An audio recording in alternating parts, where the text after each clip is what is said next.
আপনি নুডলস খেতে ভালোবাসেন? চাউমিন হোক, ম্যাগি বা হাক্কা নুডলস, নাম শুনলেই জিভে জল আসে।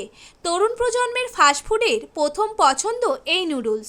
কিন্তু এই মুখরোচক খাবারের সূচনা কিন্তু মোটেও আধুনিক নয়।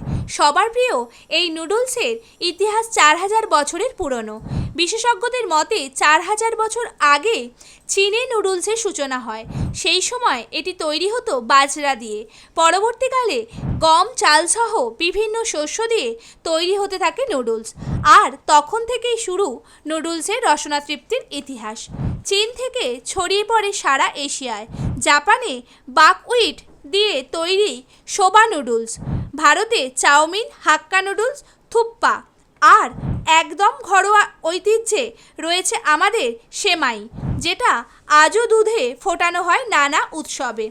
নুডলস তো আমরা খাই, কিন্তু তার পেছনের গল্প জানলে খাবারটা আরও স্পেশাল লাগে, তাই না? আপনার প্রিয় নুডলস কোনটা? কমেন্টে জানাতে ভুলবেন না। ভিডিওটি ভালো লাগলে লাইক করুন, শেয়ার করুন এবং নতুন আপডেট পেতে চ্যানেলটি ফলো করুন। ভালো থাকুন, সুস্থ থাকুন।